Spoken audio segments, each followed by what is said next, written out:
The signal that silenced the stars. The Galactic Federation Command Center orbited the spectacular gas giant Vexus Prime, its crystalline architecture gleaming in the light of three suns. For centuries, it had served as the nerve center of the most advanced civilization in the known universe, a coalition of 14 sentient species that had mastered faster-than-light travel, gravity manipulation, and even limited forms of time dilation. Senior Commander Zilvex stood at the main observatory deck, his scaled skin reflecting the holographic displays that surrounded him. As the highest-ranking Verconid officer in the Federation fleet, he had seen countless strange phenomena during his 300-cycle career. Nothing, however, had prepared him for what was about to happen. "Commander," called out Lieutenant Neri, her bioluminescent tentacles pulsing with agitation. "We're detecting an anomaly at the edge of the Proxima sector." Zilvex flicked his tail dismissively. "Another quantum fluctuation. The stellar nursery in that region is always causing sensor ghosts." "No, sir. This is different." Neri's voice faltered. "The signature matches nothing in our database. It's broadcasting on frequencies no one has used for millennia."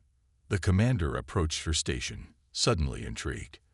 The holographic display showed a pulsing red dot moving steadily through what should have been empty space. "Run a full spectral analysis," he ordered. The command center fell silent as technicians from a dozen species worked frantically at their stations.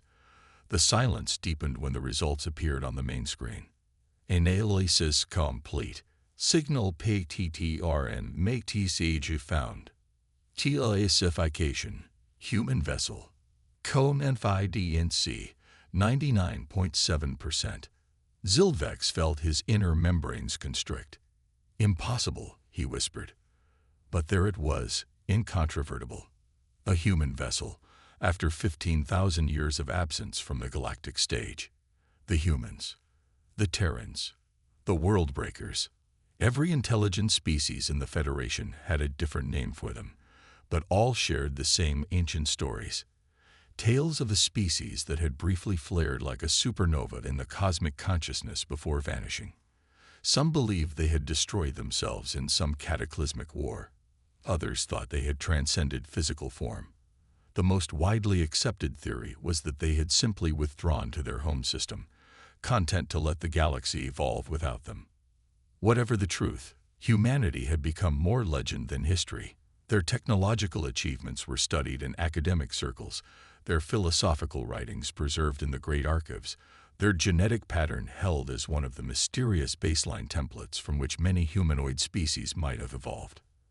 And now, apparently, they were back. Within minutes, the news spread across the Federation's quantum communication network. On 14,000 worlds, beings of every conceivable form gathered around information terminals. Markets closed. Religious gatherings swelled to capacity. Military vessels across 3 spiral arms changed course, converging on the Proxima sector. In the Grand Council chamber on Vexus Prime, representatives from all Federation species assembled in an emergency session. The chamber, designed to amplify telepathic connection while allowing for verbal discourse, hummed with barely contained panic. "We must destroy this vessel immediately," thundered Ambassador Kruthak of the militant Vorjan Confederacy, his armored exoskeleton clattering as he gesticulated wildly. "The ancient texts are clear. Humans were architects of destruction."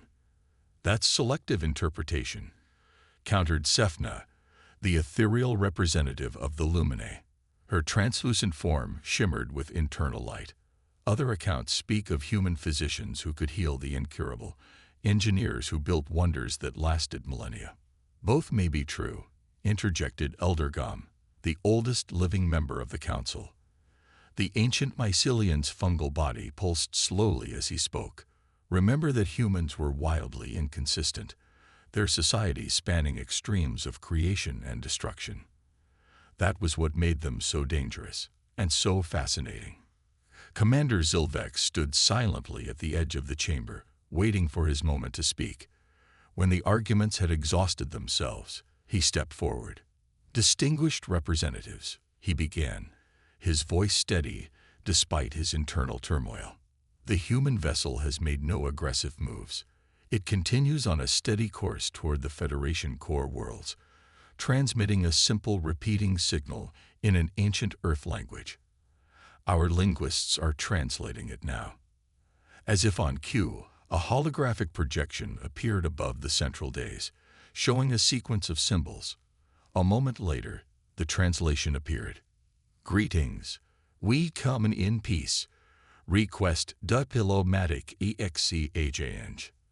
A deception, hissed Krithak. They will lull us with promises of peace, then strike when we're vulnerable. Or perhaps, said Sefna quietly, they truly come as friends. After hours of heated debate, the council reached a decision. They would send a diplomatic vessel to intercept the human ship, led by representatives from 5 major Federation species. Commander Zilvex would command the mission, with orders to establish peaceful contact if possible, but with authorization to neutralize the threat if necessary. The diplomatic vessel, named Harmony of Worlds, departed within 12 hours, equipped with the Federation's most advanced technology.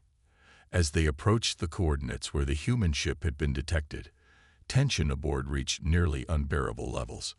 Visual contact in 30 seconds, announced Lieutenant Neary, who had volunteered for the mission despite the danger. Commander Zilvex stood at the forward observation port, his heart beating rapidly in his chest. What would these legendary beings look like? Would they resemble the historical records, or would 15 millennia of evolution have changed them beyond recognition? Contact, whispered Neary. The view screen activated, and the command deck fell completely silent. Against the backdrop of stars hung a vessel that defied understanding.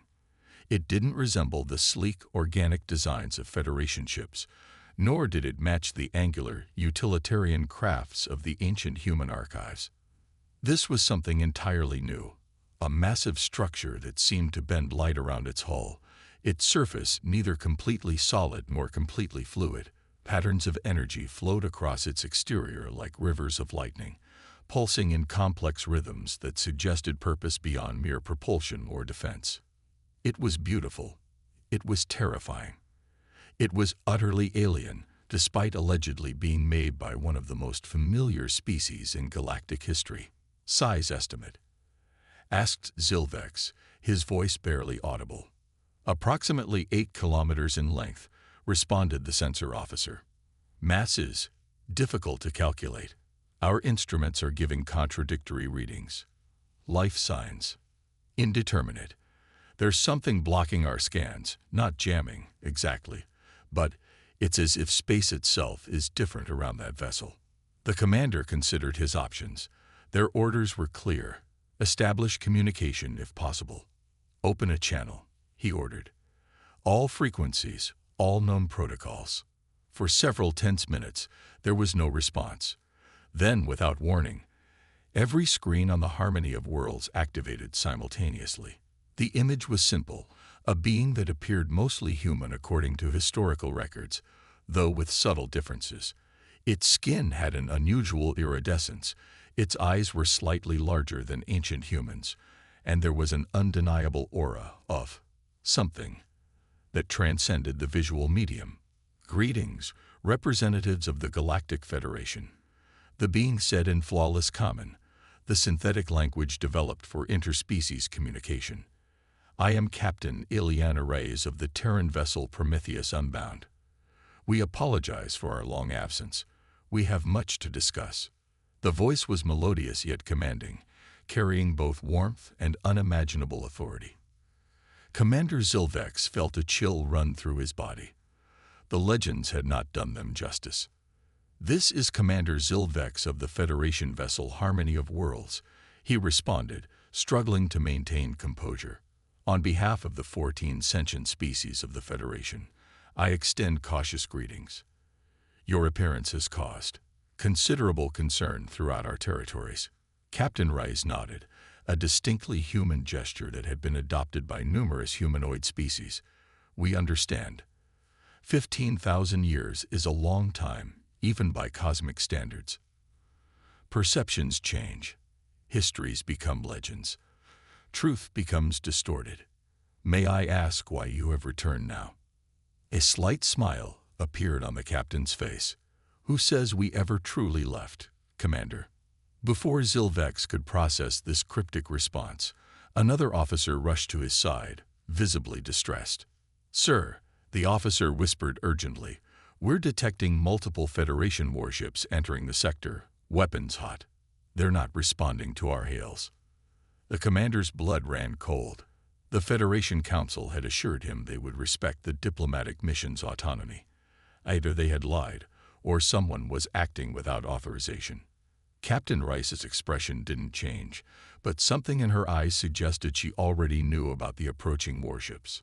It seems, she said calmly, that some of your colleagues are eager to reacquaint themselves with humanity's capabilities.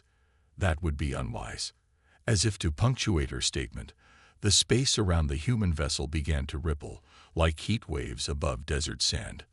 The harmony of worlds shuddered slightly, though no energy weapon had been fired. Captain Reyes, Zilvex said urgently, I assure you this is not authorized by the Federation Council. Please allow us to resolve this misunderstanding. Of course, Commander, she replied. We did not journey across the void to start conflicts, but neither will we permit aggression against us. The commander turned to his communications officer. Contact those ships immediately. Override codes, emergency channels, anything. As the crew scrambled to prevent what could become the most catastrophic first contact in galactic history, Commander Zilvex found himself staring at the human captain. Despite the crisis unfolding around them, she appeared perfectly calm, as if the outcome was never in doubt. And perhaps he realized with a mixture of awe and terror. For her, it never was. The legacy of Terra. Time seemed to stretch like an elastic band about to snap as Commander Zilvex watched the approaching Federation warships on the tactical display.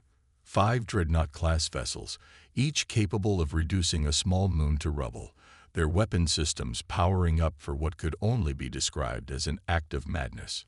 Captain Reyes, he said, turning back to the communication screen where the human commander still waited patiently. I must insist you take evasive action. I cannot guarantee your safety if those ships open fire. A soft chuckle escaped the human's lips. Your concern is appreciated, Commander, but unnecessary. Please, focus on evacuating your vessel to a safe distance. Before Zilvex could respond, Lieutenant Neri called out from her station. Sir, the human ship is changing. On the view screen, the massive form of the Prometheus Unbound seemed to shimmer, its surface flowing like quicksilver. What had appeared to be decorative patterns along its hull now pulsed with blinding intensity. The space around the vessel distorted visibly, stars stretching into lines as if seen through a gravitational lens. The Federation warships closed to firing range. Without warning, the lead dreadnought launched a barrage of quantum torpedoes, weapons designed to temporarily tear holes in the fabric of space-time itself. The diplomatic team watched in horror as the destructive projectiles streaked toward the human vessel. What happened next would be debated by Federation scientists for generations. The torpedoes never reached their target. When they were approximately 2,000 kilometers from the human ship, they simply ceased to exist. Not detonated, not intercepted, just gone, as if they had never been fired at all. The energy signatures that should have registered their destruction were completely absent. Then, without firing a single weapon, the human vessel responded. A pulse of soft blue light expanded outward in a perfect sphere, enveloping first the attacking dreadnoughts, then continuing onward to encompass the harmony of worlds. As it passed through each ship, all weapons systems, engines, and offensive capabilities went completely dark. The mighty Federation warships drifted helplessly, reduced to passive observation platforms in the span of a heartbeat. Only life support and communications remained functional. What did they do? Whispered one of the council representatives aboard the diplomatic vessel, a Vorsian scientist whose exoskeleton had paled to an ashen gray. They neutralized us, replied Commander Zilvex, a strange mixture of terror and admiration in his voice, without causing a single casualty. The communication screen flickered, and Captain Reyes appeared once more. Her expression had changed slightly. Not angry, but perhaps disappointed. Now that the unnecessary posturing has concluded, she said, "Shall we continue our conversation? I propose a direct meeting. Your diplomatic team is welcome aboard the Prometheus Unbound. We have prepared environments suitable for all your species' requirements." The Federation representatives exchanged nervous glances. To board the human vessel now seemed both the height of danger and the only logical course of action. After a brief discussion, they agreed to the invitation. A shuttle bay opened on the side of the human ship, revealing a cavernous space that could have housed the entire diplomatic vessel with room to spare. As their shuttle approached, Commander Zilvex noticed that the interior walls seemed to be composed of the same flowing, semi-solid material as the exterior hull. It gave the unsettling impression that they were being swallowed by a living entity rather than docking in a conventional spacecraft. When the diplomatic team disembarked, they found themselves in an environment that defied expectation. Instead of the sterile technological interior they had anticipated, the receiving area resembled a lush garden, with crystal-clear pools, flowering plants from a dozen worlds, and a central pavilion constructed of some unknown material that gleamed like mother-of-pearl. Captain Reyes awaited them, flanked by 3 other humans of varying appearances. In person, the subtle differences between these humans and their historical records became more apparent. They moved with an uncanny grace, their skin had a subtle luminosity, and their eyes. Those were perhaps the most unnerving feature, conveying an intelligence and awareness that seemed to see through rather than at the Federation representatives. "Welcome to the Prometheus Unbound," Captain Reyes said, performing the traditional greeting gesture of each representative species with perfect accuracy. "We are pleased to finally meet face to face." "How?" began Elder Gom, the mycelian representative. "How did you know our greeting rituals?" "We have been observing," replied a tall, dark-skinned human who introduced himself as Science Director Ki Jizhong. "Not interfering, but watching, learning. The Federation's development has been of great interest to us." Commander Zilvex felt his scales bristle. "You've been spying on us for 15,000 years." "Not spying," corrected Captain Reyes. "Witnessing. There's an important distinction." The diplomatic team was led to the central pavilion, where a circular table awaited them, with appropriately designed seating for each species represented. As they settled in, holographic displays materialized above the table's surface, showing historical records that none of the Federation members had ever seen before, images of ancient Earth, the early human expansion to their solar system, and the first encounters with alien life. "Let me tell you a story," began Captain Reyes, her voice taking on the cadence of a practiced storyteller. "Long ago, when humanity first ventured beyond our home system, we encountered a galaxy teeming with life. Most civilizations were young, their technology primitive compared to what we had developed. Our scientists and philosophers were divided on how to proceed. The holographic display showed heated debates among humans in antiquated clothing, gesticulating passionately. Some advocated for open contact, sharing of knowledge, guiding younger species. Others urged caution, fearing our influence might destroy the natural development of these civilizations. And some, a minority, but a vocal one, saw the galaxy as ours to rule. Director Zhang continued the narrative. A compromise was reached. We would establish limited contact, share some technologies that would prevent extinction-level disasters, offer medical knowledge to alleviate suffering, but otherwise maintain a policy of non-interference. For a time, this approach seemed to work, added another human, who introduced herself as cultural attaché Lucia Okafor. But there were incidents, misunderstandings. Some species viewed our reluctance to share our most advanced technologies as evidence of sinister intent. Others became dependent on our assistance, losing their drive for self-determination. The holographic images shifted to show conflicts, protests, and what appeared to be violent confrontations between humans and various alien species, none of which appeared in current Federation records. The final crisis came when a coalition of species, convinced that humans planned to enslave them, launched a preemptive strike against Earth. Captain Reyes said solemnly, "We defended ourselves, of course. The resultant conflict caused damage that we deeply regret." The images showed devastation on a planetary scale, not of Earth, but of the attacking worlds. Yet, curiously, the destruction appeared limited to military installations and government centers. Civilian populations seemed largely untouched. After the conflict ended, humanity faced a choice, continued Director John.